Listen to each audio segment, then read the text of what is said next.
Hi, welcome to the Bible in a Year Chronological Project podcast. My name is Andrei.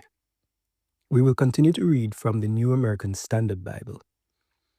Join us live on Sunday at 6:30 p.m. on Zoom, where we will discuss what we've read this week. The details to join that meeting are in the description. Let's now read from 2 Kings chapter 9 to chapter 11. Jehu reigns over Israel.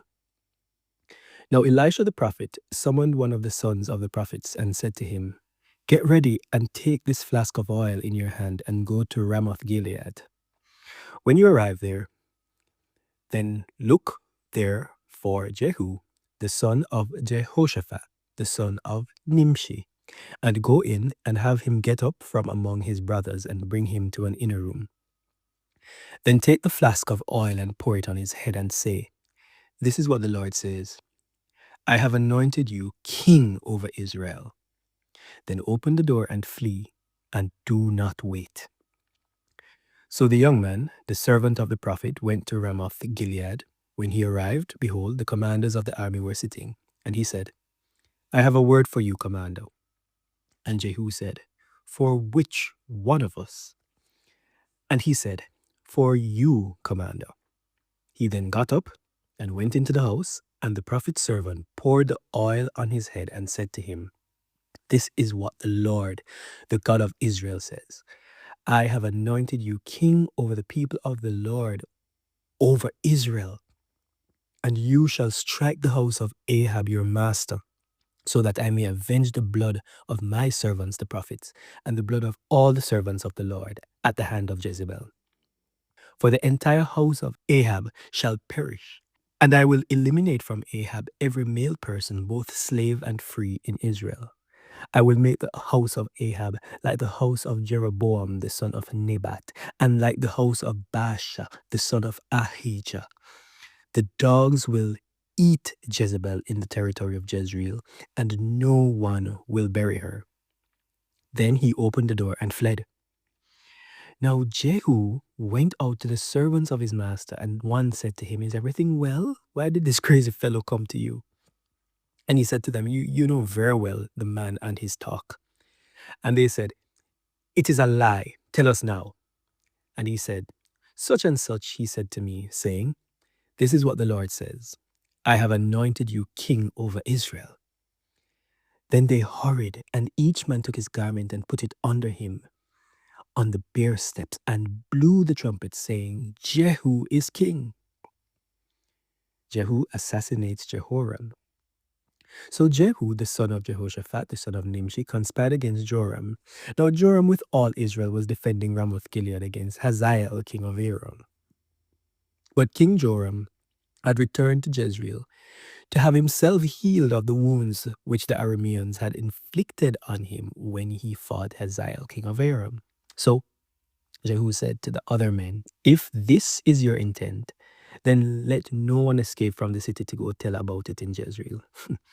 Then Jehu rode in a chariot and went to Jezreel, since Joram was lying there recovering, and Ahaziah, the king of Judah, had come down to see Joram. Now the watchman was standing on the tower in Jezreel, and he saw the company of Jehu as he came, and he said, 'I see a company.' And Joram said, 'Take a horseman and send him to meet them and have him ask, Is your intention peace?' So a horseman went to meet him and said, 'This is what the king says. Is your intention peace?' But Jehu said, 'How is peace any business of yours? Turn and follow me.' And the watchman reported, 'The messenger came to them, but he did not return.' Then he sent a second horseman, and he came to them and said, 'This is what the king says. Is your intention peace?' And Jehu answered, 'How is peace any business of yours? Turn and follow me.' And the watchman reported, 'He came up to them, but he did not return. And the driving is like the driving of Jehu, the son of Nimshi, for he drives furiously.' Then Joram said, 'Get ready.' And they made his chariot ready. Then Joram, king of Israel, and Ahaziah, king of Judah, went out, each in his chariot, and they went out to meet Jehu, and found him on the property of Naboth the Jezreelite. When Joram saw Jehu, he said, "Is your intention peace, Jehu?" And he answered, "What peace? So long as your mother Jezebel's acts of prostitution and witchcraft are so many."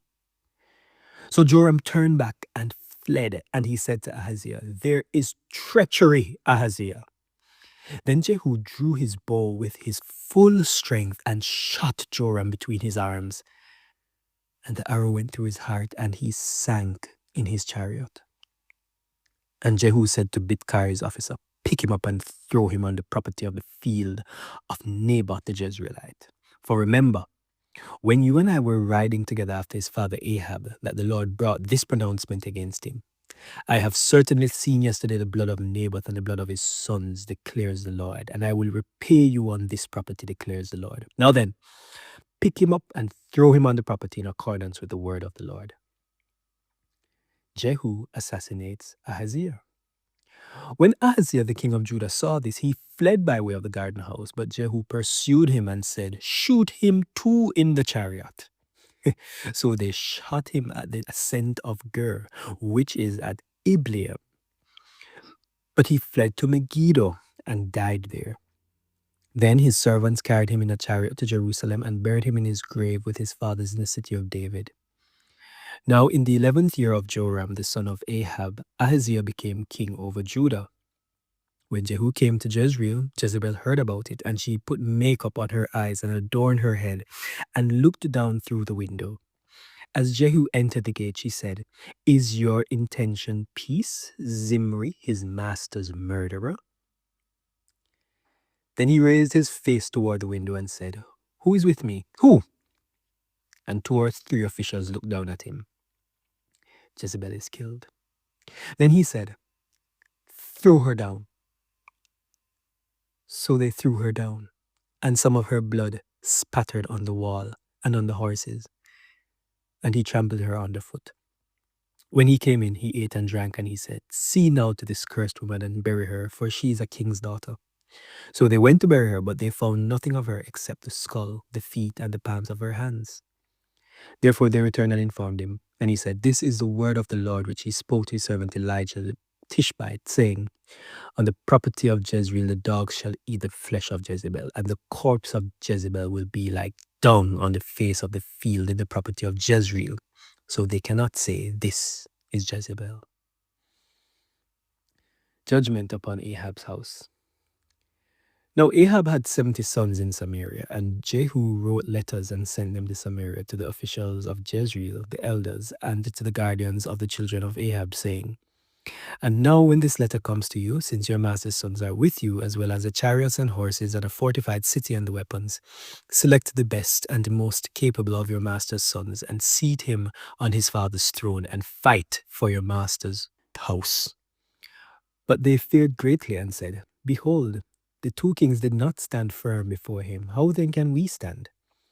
And the one who was in charge of the household, and the one who was in charge of the city, and the elders and the guardians of the children sent word to Jehu, saying, "We are your servants, and everything that you tell us we will do. We will not appoint any man king. Do what is good in your sight." Then he wrote them a letter a second time, saying, "If you are on my side and will listen to my voice, take the heads of the men, your master's sons, and come to me at Jezreel about this time tomorrow." Now the king's sons, 70 men, were with the great people of the city who were raising them. When the letter came to them, they took the king's sons and slaughtered them, 70 men, and put their heads in baskets, and sent it to him at Jezreel. When the messenger came and informed him, saying, "They have brought the heads of the king's sons," he said, "Put them in 2 heaps at the entrance of the gate until morning." Now in the morning he went out and stood and said to all the people, "You are innocent. Behold, I conspired against my master and killed him. But who killed all these? Know then that nothing of the word of the Lord, which the Lord spoke concerning the house of Ahab, shall fall to the earth, for the Lord has done what he spoke through his servant Elijah." So Jehu killed all who remained of the house of Ahab in Jezreel, and all his great men, his acquaintances, and his priests, until he left him without a survivor. Then he set out and went to Samaria. On the way, while he was at Beth Eked of the shepherds, Jehu encountered the relatives of Ahaziah, king of Judah. And he said, "Who are you?" And they answered, "We are the relatives of Ahaziah, and we have come down to greet the sons of the king and the sons of the queen mother." Then he said, "Take them alive." So they took them alive and slaughtered them at the pit of Betheked, 42 men, and he left none of them.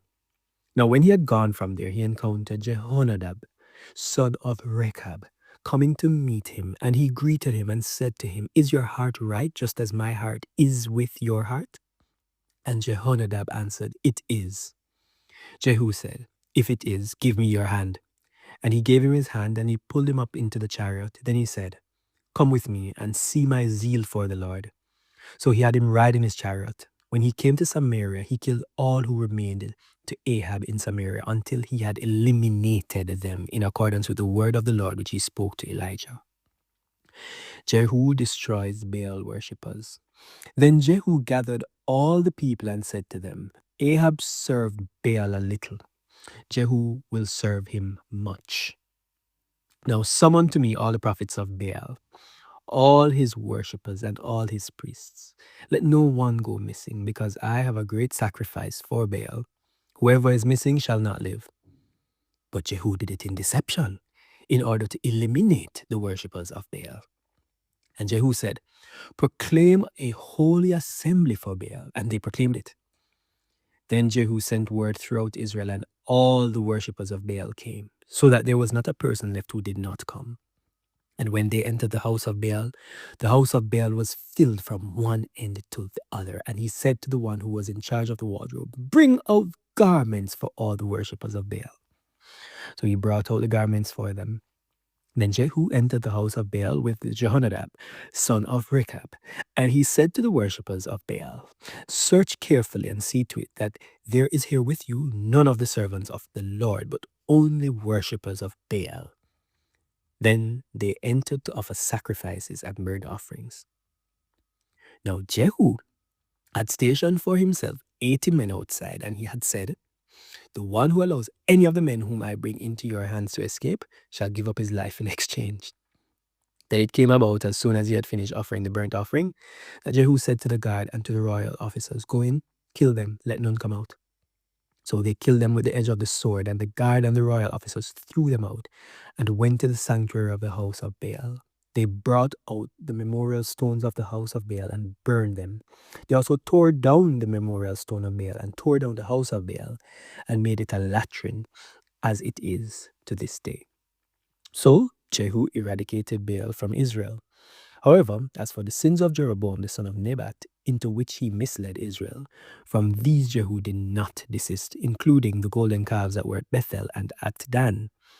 Yet the Lord said to Jehu, "Because you have done well in performing what is right in my eyes, and have done to the house of Ahab in accordance with everything that was in my heart, your sons to the 4th generation shall sit on the throne of Israel." But Jehu was not careful to walk in the law of the Lord, the God of Israel, with all his heart. He did not desist from the sins of Jeroboam, into which he misled Israel. In those days, the Lord began to cut off pieces from Israel, and Hazael defeated them throughout the territory of Israel. From the Jordan eastward, all the land of Gilead, the Gadites, the Reubenites, and the Manassites, from Aroer, which is by the valley of Arnon, that is Gilead and Bashan. Jehoaz succeeds Jehu. Now, as for the rest of the acts of Jehu and everything he did, and all his might, are they not written in the book of Chronicles of the kings of Israel?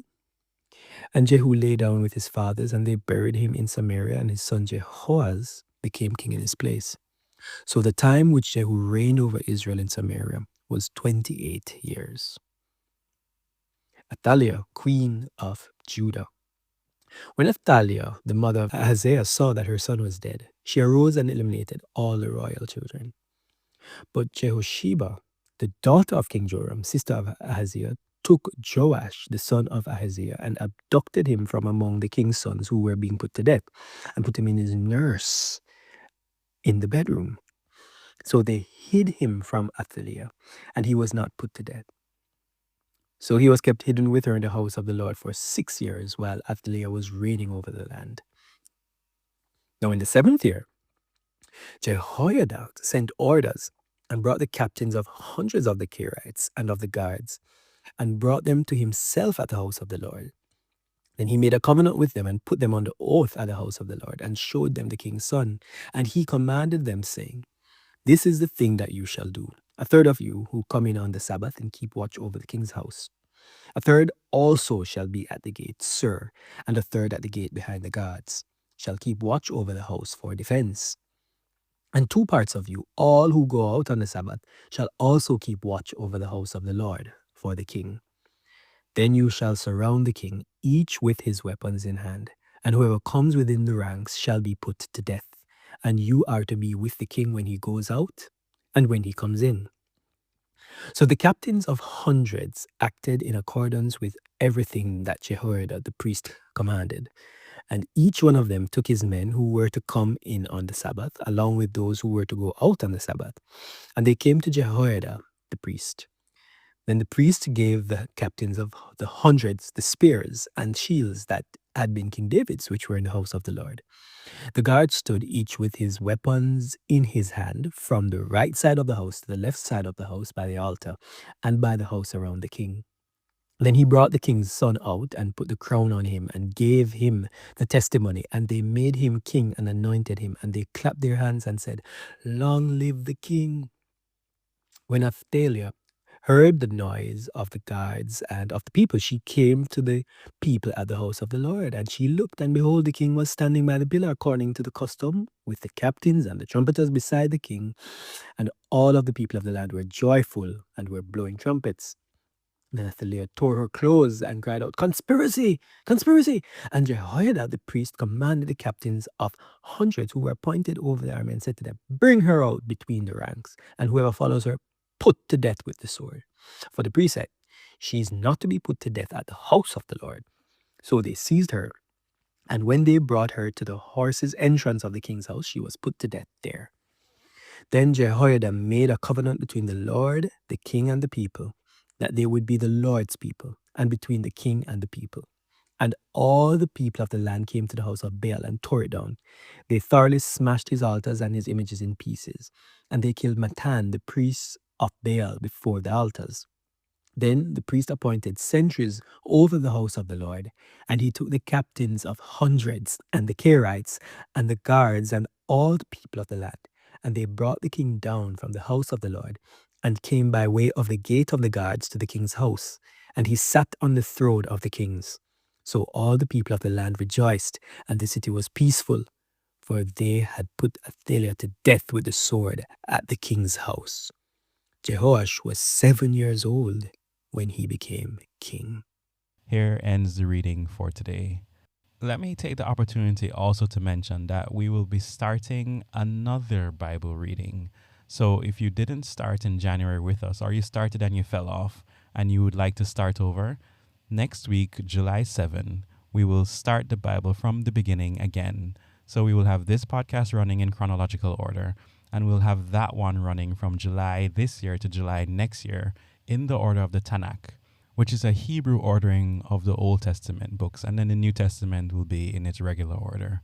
So you are free to join us for that. The details of all that podcast will be presented at some point this week, so you can look out for that. But until then, happy reading, and we'll see you again here tomorrow.